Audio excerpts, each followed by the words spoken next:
Hello, dreamers. Welcome to Biomedicos. Myself, Dr. Saurabh Kumar Bohra, third year MBBS student from JLN Medical College Ajmer. सबसे पहले happy new year to all.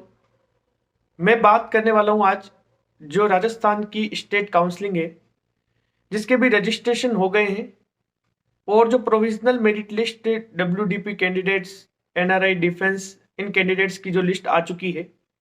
अब इसके आगे जो हमारी counselling है राजस्थान स्टेट की, वो कैसे आगे प्रोसीड होगी और किस किस स्टेज में आपको किन किन चीजों का ध्यान रखना है। तो देखिए, अभी जो अपना 6 जनवरी को सुप्रीम कोर्ट में केस जो पेंडिंग है उसकी हियरिंग है।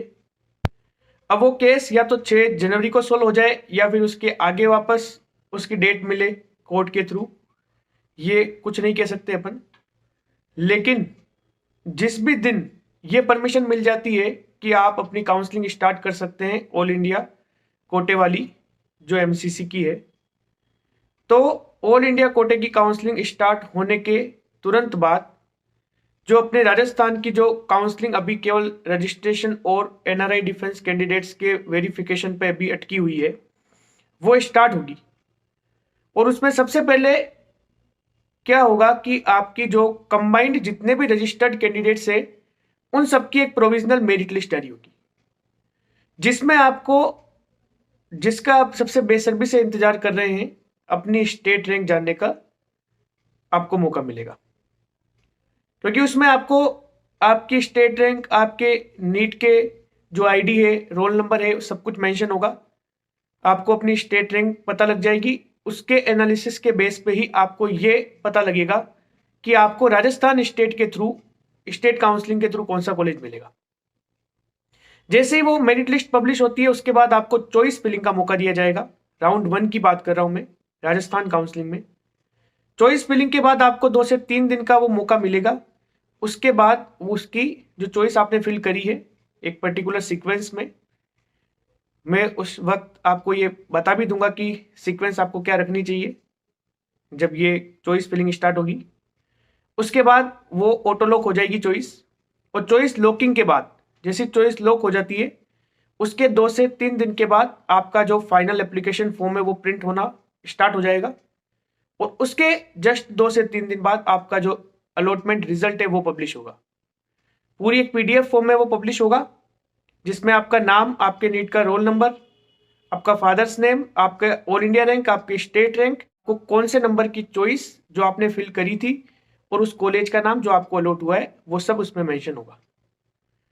फिर आपको जो अलॉटेड कॉलेज है, उस अलॉटेड कॉलेज के कुछ मेंबर्स RUHS या SMS, RUHS डेंटल कॉलेज या SMS मेडिकल कॉलेज का एकेडमिक ब्लॉक, ये एक जगह फिक्स करेंगे वो, और आपके साइट पे ये इंफॉर्मेशन आपको मिलेगी कि आपको वहां जाके अपने सारे डॉक्यूमेंट्स, जो ओरिजिनल डॉक्यूमेंट्स है, क्या क्या ओरिजिनल डॉक्यूमेंट्स चाहिए, ये पहले मैं वीडियो बना चुका हूं, इसका जो लिंक है आपको डिस्क्रिप्शन में मिल जाएगा। ये सारे डॉक्यूमेंट्स आपको एटलीस्ट मल्टीपल 4 से 5 फोटोकॉपीज रखनी है, और ये ओरिजिनल सेट जो है वो आपको रेस्पेक्टिव डेस्क पे, आपके कॉलेज की जो रेस्पेक्टिव डेस्क होगी वहां पे आपको सबमिट करवाने। इस तरीके से आपका ये जो राउंड 1 है वो खत्म होगा।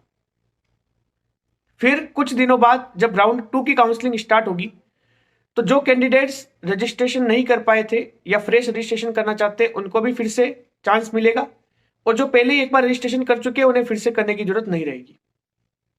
राउंड 2 ऑफलाइन होगा। वेन्यू उसका most probably RUHS dental college या फिर SMS मेडिकल कॉलेज हो सकता है। वहां पे ऑफलाइन काउंसलिंग जो होगी उसमें सब कुछ एकदम आपके सामने होगा, क्योंकि राउंड 1 में जितनी सीट फिल हो गई उसका सीट मैट्रिक्स भी आपको ऑनलाइन साइट पे मिल जाएगा। आपके सामने एकदम क्लियरली होगा कि किस किस मेडिकल कॉलेज में किस किस कैटेगरी की, किस किस जेंडर की कितनी कितनी सीट्स खाली है, और आपको स्टेट रैंक के अकॉर्डिंग बुलाया जाएगा। सपोज 1 से 250 रैंक तक आज बुला लिया, 250 से 500 रैंक तक कल बुला लिया, फिर 500 से 1000 रैंक तक नेक्स्ट डे बुला लिया।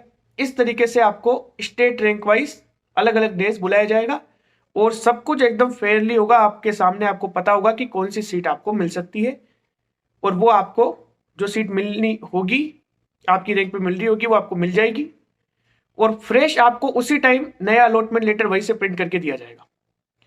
और ये जो अलॉटमेंट लेटर आपको प्रिंट हुआ वो फिर से आपको उसी एकेडमिक ब्लॉक में जाके पर्टिकुलर 2-3 दिन का टाइम होगा, वहां पे आपको वो सबमिट करवाना पड़ेगा, और आपको वो साइन करके एक पेज देंगे कि आपने सेकंड राउंड में आपको फाइनली ये कॉलेज अलॉट हुआ है।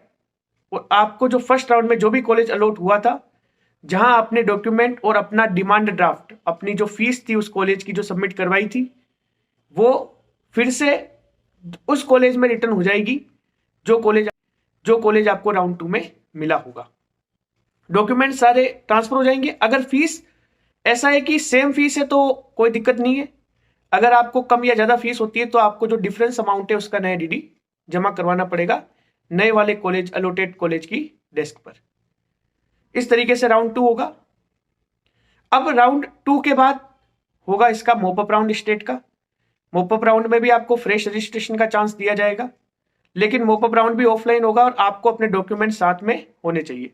तो अगर आपने all India quota second round या स्टेट के सेकंड राउंड से कई कॉलेज ले चुके हो तो आपको मोपअप करवाने का कोई मतलब नहीं है, तो आप करवाओगे अपने स्टेट का मोपअप राउंड, और स्टेट के मोपअप राउंड से अगर आपको मार्क्स जो है वो अंडर रैंक है तो आपको कॉलेज मिल जाएगा। तो इस तरीके से आपका काउंसलिंग का प्रोसीजर राउंड 1, राउंड 2 और मोपअप राउंड में चलेगा। Thanks for watching the video. Please like, share and subscribe the channel.